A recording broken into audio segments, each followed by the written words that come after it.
Mughal empire.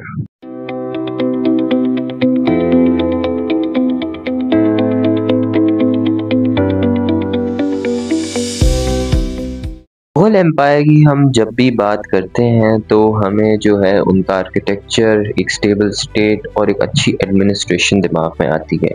लेकिन अगर हम बुक की दूसरी साइड देखें तो ऐसी काफ़ी सारी चीज़ें हैं जो मुगल्स ने की थी, जो कि एक्सेप्टेबल नहीं थी सब कॉन्टिनेंट की पब्लिक को। तो आज की इस वीडियो में हम जानेंगे मुगल एम्पायर की इस्टेब्लिशमेंट कैसे हुई, मुगल एम्पायर का नाम कैसे बना और ये मुगल एम्पायर के लीडर्स कहाँ से आए और इन्होंने इतने कम टाइम के अंदर एक इतनी large amount of expansion. Basically एक इंडो पर्शियन वर्ड है जो कि हमने अपनी आसानी के लिए यूज़ किया है, लेकिन इसको जो है अगर इसकी ऑफिशियल लैंग्वेज कर इस्तेमाल करें वो है तुर्को मंगोल, या फिर हम कह लें जिस मुगल को कहेंगे मुगल। तो ये जो है बेसिकली तैमूर जो कि कॉन्करर थे तुर्को और मंगोल एम्पायर के, उनकी ही डिसेंडेंट्स हैं ये, और उन्होंने जो है अपने आप को गुरकानी कहा था। गुरकानी इज़ बेसिकली गुरकान का जो वर्ड है यानी कि बादशाह और था, क्योंकि वो सन इन लॉ थे किसके, चंगेज़ खान की जो डिसेंडेंट थे उनकी बेटी से, वो भी एक प्रिंसेस थी, उनसे जो है तैमूर ने शादी की थी।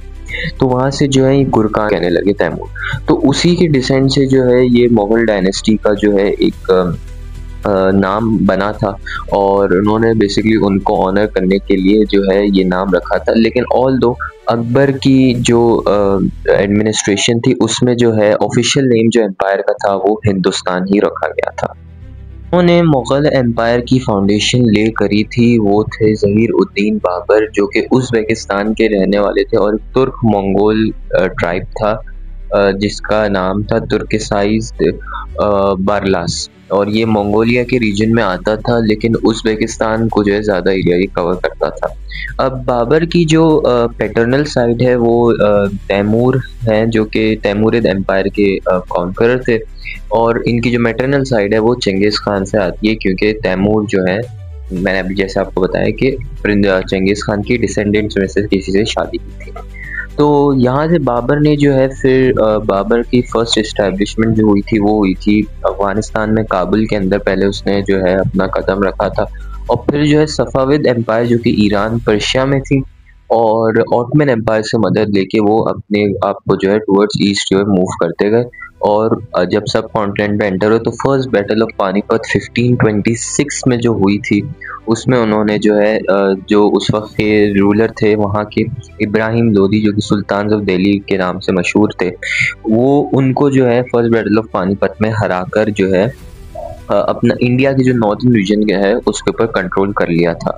ऑल्दो ये कैपिटल जो है वो दिल्ली था, लेकिन फिर बाबर ने उसके बाद में मूव करके जो है आगरा की तरफ कर दिया था। अब ये सब पॉसिबल इसलिए हुआ कि इब्राहिम लोदी की जो फौज थी उसमें बंदे जो है बाबर की फौज से बहुत ज़्यादा थे, बट जो सबसे ज़्यादा डिफरेंस आ रहा था वो बैटल की टैक्टिक्स थी। बाबर की जो बैटल की टैक्टिक्स थी वो थी फ्लैंक कर देना, यानी कि एनिमी को जो है बगैर बताए उसके ऊपर जो है चढ़ दौड़ना।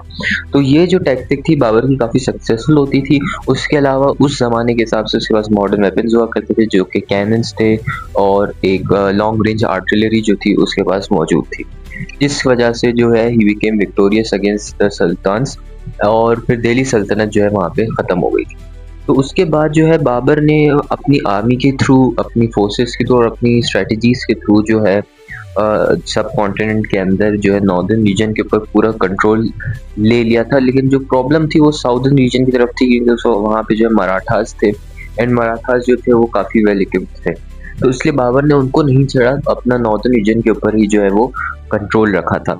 एंड सेकंड थिंग ये है कि ये बाबर जो है सक्सेसफुल होने की जो वजह, अब बाबर की फैमिली में क्योंकि ब्लड में था उनके फाइट करना, और वो उसी चीज़ में ज़्यादा इन्वॉल्व रहे थे। मैटरनल साइड पे Genghis Khan, a very big ruler of Mongol empire, और पैटर्नल साइड पे तैमूर जो कि बहुत ही छोटे दर्जे से लेके एक इतनी बड़ी एम्पायर उन्होंने जो है इस्टेब्लिश की। बाबर का रूलिंग पीरियड जो है वो ज़्यादा था नहीं, सिर्फ 4 साल का ही था। तो बाबर के बेटे हुमायूं ने जो है फिर जो है सारा कंट्रोल ले लिया था, और हुमायूं का जो इंटरेस्ट था वो इस चीज़ में ज़्यादा नहीं था। हुमायूं का इंटरेस्ट जो है एस्ट्रोनॉमी में और रिसर्च के अंदर ज़्यादा हुआ करता था। तो वो पॉलिटिकल चीज़ों के ऊपर और ये रूल वगैरह के ऊपर जो है ज़्यादा उनका फोकस नहीं हुआ करता था, जिस वजह से उनकी एक रेबेलियन फोर्स शेरशाह सूरी ने, जो सूर एम्परर थे, उन्होंने जो है हुमायूं को एग्जाइल में कर दिया पर्शिया की तरफ। अब जब पर्शिया में हुमायूं गए तो अराउंड वहाँ पे वो 5 ईयर्स रहे थे, और 1540 में जो 1530 से 1540 तक जो है वो रूल करते थे, लेकिन फिर जो है 40 ऑनवर्ड जो है 5 साल तक वो एग्जाइल में थे। तो वहाँ पे जो है सफ़ाविद एम्पायर थी, उनके साथ उन्होंने एक अच्छे डिप्लोमेटिक नॉर्म्स कर लिए, अच्छे कनेक्शंस कर दिए, और उन्होंने कहा था कि आप जो है मेरी एम्पायर दोबारा रिस्टोर करवा दें, हम आपके कल्चर को और हम आपके जो आइडियाज़ हैं उनको प्रमोट करेंगे अपने रीजन के अंदर। तो जो एम्पायर थी सफ़ाविद एम्पायर, उन्होंने एग्री कर दिया, और तो उन्होंने हुमायूं के साथ जो है आर्मी भेजी, जिन्होंने जो है शेरशाह सूरी की आर्मी को जाके हरा दिया और हुमायूं ने दोबारा से कंट्रोल ले लिया। लेकिन वो ज़्यादा साल टाइम तक चला नहीं, और फिर एट दी एंड जो है हुमायूं एक एक्सीडेंट, जो कि किताबों में तो एक्सीडेंट लिखा हुआ है, लेकिन जो इन एक्चुअल में हुआ था वो ये हुआ था कि वो अपनी सीढ़ियों से जो है वो नीचे गिर गए थे, और उनका जो है इंटरनल ब्लीडिंग होने की वजह से वो जो है मर गए थे।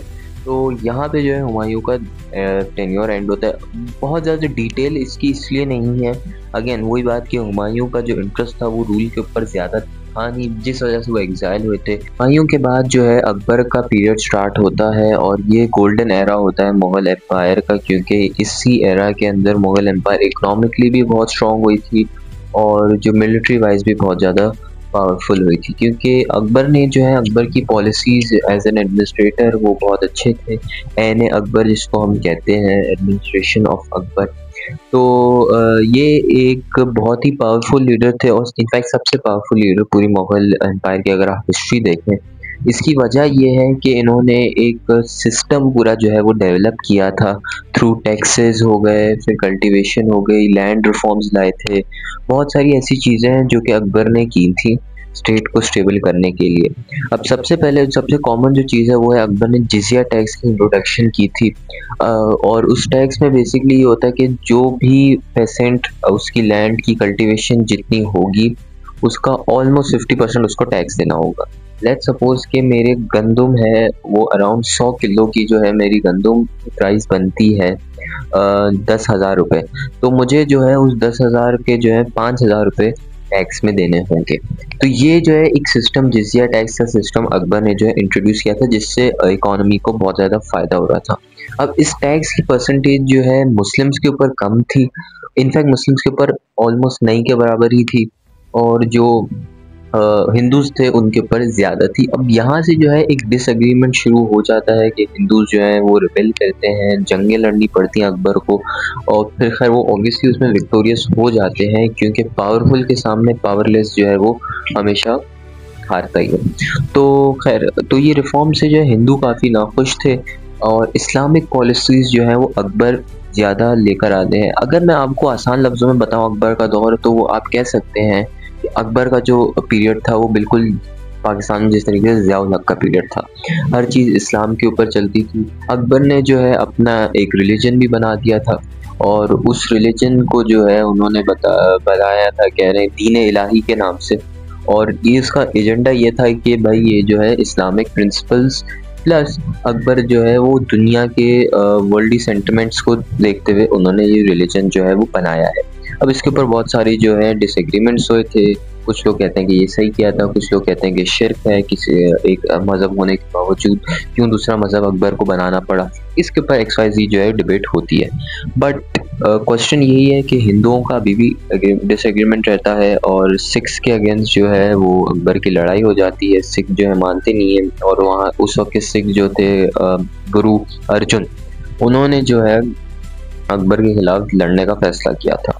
तो उसमें भी खैर वो बैटल हुई थी, उसमें भी अकबर ने जो है इजीली हरा दिया था। तो ओवरऑल अकबर की एडमिनिस्ट्रेशन के ऊपर अगर हम समराइज़ करें तो वो बहुत ज़्यादा जो है अच्छी थी, क्योंकि इकोनॉमी स्टेबल हुई थी, और उस वक्त 25% जो है एक्सपोर्ट्स जो हैं वो मुग़ल एम्पायर की वजह से ही जो है दुनिया भर में हो रही थी। तो ये एक बहुत बड़ा बूस्ट था। और जो सेकंड चीज़ जो अकबर ने की थी वो ये थी कि उन्होंने जो है बेसिकली अपने जो फार्मर्स थे उनको तो बेनिफिट्स दिए दिए थे, साथ ही में जो है स्ट्रक्चर के ऊपर बहुत ज़्यादा काम किया था। जो लाहौर फोर्ट है वो अकबर ने बनाया था, और ऐसी बहुत सारी जो बिल्डिंग्स आप देखते हैं, मस्जिदें बहुत सारी बनाई थी अकबर ने। तो ये सारी जो स्ट्रक्चरल डेवलपमेंट है ये शाहजहाँ के पीरियड में बहुत ज़्यादा लेविश किस्म की थी, लेकिन इसका जो बिगिनिंग है वो शुरू हो जाता है अकबर के दौर से। और एक और चीज़ जो ये यहाँ पे कि उन्होंने जो है इनविटेशन दी थी बाहर से लोगों को, यानी कि डच आते थे, पोर्चुगीज, स्पेनिश और ब्रिटिश के जो है वो औरंगजेब के दौर से आना शुरू हुए थे। पहले भी आते थे लेकिन वो इतने सबसे कम जो है ब्रिटिश की तादाद होती थी। तो खैर ये लोग आते थे, इससे बहुत ज़्यादा फ़ायदा होता था। ये अपने स्पाइसेस के लिए आते थे और अपनी ट्रेडिंग करके चले जाते थे। तो एक तरीके से जो है आपके लिए फॉरेन रेमिटेंस जो है वो अकबर की एम्पायर में जो है वो आ रहा था। और उस वक्त जो है अगर एस्टिमेट जो है हिस्टोरियंस वो ये करते हैं कि उस वक्त की इकोनॉमी की मुगल एम्पायर की बात की जाए तो अगर वो आज भी स्टेबल होती तो जो है उसकी इकोनॉमी अमेरिका से ज़्यादा बड़ी होती। तो ये एक क्लेम जो है वो करते हैं। तो this sort of a stable state it was. लेकिन ऑन द अदर हैंड जो मेजॉरिटी थे तो वो हिंदू थे, लेकिन जो पॉलिसीज थी अकबर की वो इस्लामिक थी। तो मेजॉरिटी जो फैक्टर आता है वो जो है बहुत ज़्यादा अकबर को फिर भारी पड़ता है। उसको कंट्रोल करने के लिए उन्होंने मल्टीपल टैक्सेस लगाए, जो कि फर्दर जो है लोगों के बीच में जो है डिफरेंसेस क्रिएट कर देता है। अकबर के टेन्योर के बाद जहांगीर का टेन्योर आता है। जहांगीर के टेन्योर में इतना ज़्यादा कुछ होता नहीं है, because Jahangir was addicted to opium, और उस वजह से जो है उसके राइवल्स जो है विद इन द कंट्री बढ़ने लगे, विद इन एम्पायर बढ़ने लगे।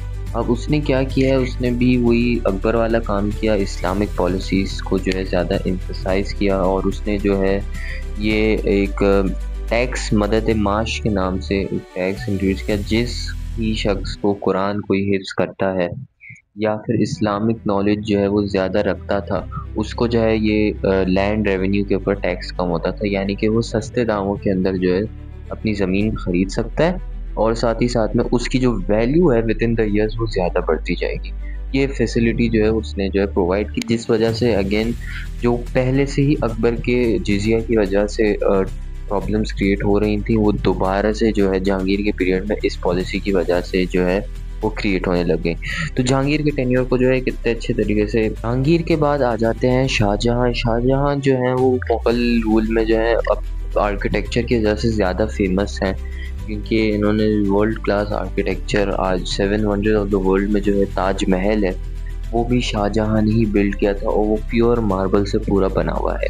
ये उन्होंने बनाया था अपनी वाइफ की मेमोरी में, जो कि थी मुमताज़ बेगम, उनके उसमें बनाया था, और जो है बरी भी वहीं पे किया था। तो Shah Jahan is known for his architecture. और रेड फोर्ट आप देखते हैं ये भी शाहजहां ने बनाया है। पीकॉक थ्रोन जो कि बहुत सारे महंगे ज्वेल्स के साथ डायमंड्स और मेनली गोल्ड प्लेटेड था, वो भी शाहजहां ने बनाया था। तो एक लेविश लाइफस्टाइल के ऊपर जो है शाहजहां ने पैसे बहुत ज़्यादा खर्चे, जो कि आगे जाके एम्पायर के लिए मसले क्रिएट कर पाती है, क्योंकि इन चीज़ों को सिर्फ बनाना नहीं होता, फिर इनको मेंटेन करना होता है, and all that stuff which makes even difficult for it to afford. जहाँ के दौर में थोड़ी भी हमें देखने को मिलती है। अहमदनगर सल्तनत को जो है शाहजहां ने हरा दिया था, और वो एरिया अपने अंडर ले लिया था, और वहाँ पे जो कुतुब शाहीज़ और आदिल शाहीज़ थे उन्होंने जो है फिर सरेंडर कर दिया था। तो ये एरिया जो है शाहजहां के अंडर आ गया था। अब यहीं से एम्पायर की जो एक्सपेंशन शुरू होती है। उसके बाद जो है शाहजहां का जो बेटा है दारा, उसने जो है बनना था एम्परर, बट जो औरंगज़ेब जो दूसरा बेटा था शाहजहां का, उसने जो है आके खड्डा कर दिया, कह रहा है कि नहीं जी एम्पायर का हकदार तो मैं ही हूँ, क्योंकि दारा जो है वो दिमाग के तौर पे जो है वो इतना शार्प नहीं था जितना औरंगज़ेब था। तो औरंगज़ेब और दारा के बीच में जो है एक जंग होती है। उस जंग में जो है औरंगज़ेब अपने ही भाई को कत्ल कर देता है जस्ट फॉर द थ्रोन, और फिर साथ में उसके बाद जब थ्रोन उसको मिल जाता है, बादशाहत उसको मिल जाती है, तो वो अपने बाप को यानी कि शाहजहां को जेल में डाल देता है, और जो जेल में डालने के बाद वो जब तक नहीं मर जाता वो जेल में ही रहेगा। तो औरंगज़ेब के टेन्योर का जो स्टार्ट है वो इस तरीके से होता है।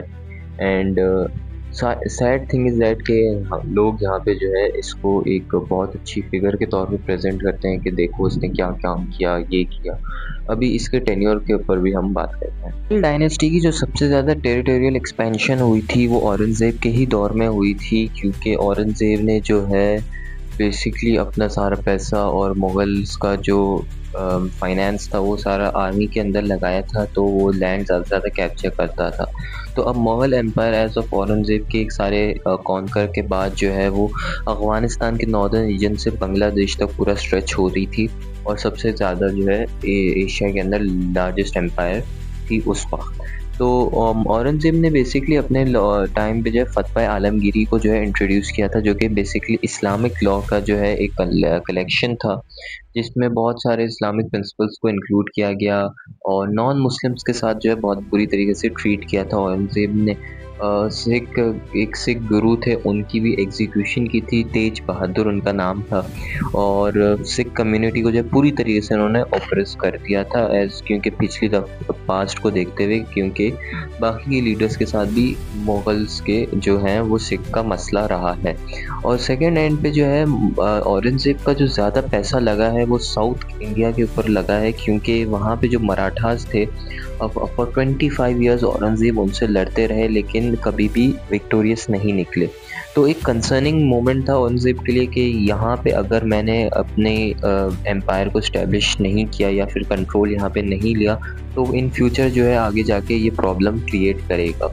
तो औरंगज़ेब ने बजाय उसके कि अपनी एडमिनिस्ट्रेशन को बेहतर करते या फिर पब्लिक इंटरेस्ट को अपनी तरफ खींचते, उन्होंने जो है पैसा सारा का सारा मिलिट्री के ऊपर लगा दिया और मराठास के साथ लड़ने में लगा दिया, जो कि बेसिकली मुग़ल ट्रेजरी की जो खाली होने की जो है रीज़न एक बताई जाती है। और ऑब्वियसली जब किसी भी मुल्क के पास पैसा नहीं होता, वो ज़्यादा देर तक किसी भी जंग में सस्टेन नहीं कर सकता। तो यही सेम चीज़ जो है औरंगज़ेब के साथ हुई। औरंगज़ेब ने अल्कोहल पे बैन लगा दिया था, डांसेस के ऊपर बैन लगा दिया था, लोग जो है और जो है मस्जिदें, मंदिरों को तोड़ के मस्जिदें बनाई गई। कुछ अगेन भले हमारा जो है उनके रिलीजन से बहुत सारे जो है डिफरेंसेस हों, लेकिन एट दी एंड वो उनका रिलीजन है, हमें रिस्पेक्ट करनी चाहिए। हिंदूज जो भी प्रैक्टिस करते हैं, मुस्लिम जो भी प्रैक्टिस करते हैं, एक दूसरे की जब तक म्यूचुअल रिस्पेक्ट नहीं रहेगी तो एक स्टेबल स्टेट इस्टेब्लिश नहीं हो सकता। तो खैर ये चीज़ औरंगज़ेब को समझ नहीं आई, तो उनकी एक्सपेंशन इतनी हो गई थी। अब कैपिटल कहाँ पे है? आगरा के अंदर ही है, ऊपर नॉर्दर्न रीजन है जो कि इंडिया का, और जो एम्पायर है वो कहाँ पे वहाँ तक एक्सपेंड हो चुकी है।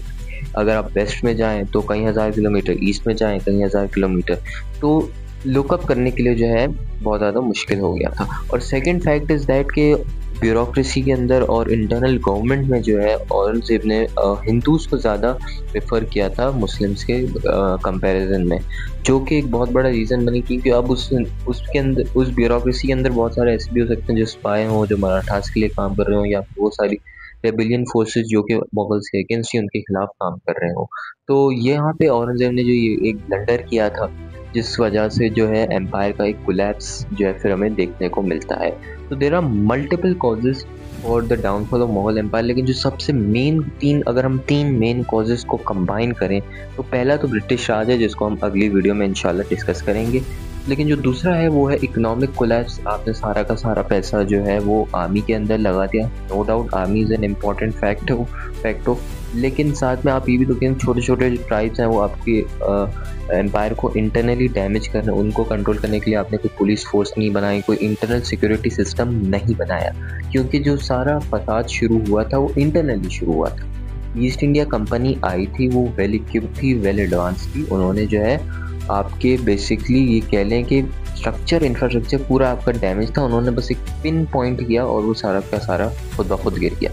तो यहाँ पे ये एक रीज़न है। दूसरी रीज़न मिलिट्राइजेशन आपने हर जगह की कर दी, और ये इस खौफ से कि मराठास ना आ जाए, और मराठास से ज़्यादा आपको पंगा फिर किससे हुआ? पर्शियन से हुआ, अफगान से हुआ, और लोकल ट्राइब्यूनल से हुआ। तो ये सारी रीजंस मिल के जो है मुग़ल एम्पायर को एक एंड की तरफ लेकर जाती हैं। जो लास्ट रूलर थे मुग़ल एम्पायर के वो थे बहादुर शाह जफ़र द सेकंड, जिनको फिर ब्रिटिशर्स ने एग्जाइल कर दिया था बर्मा के अंदर।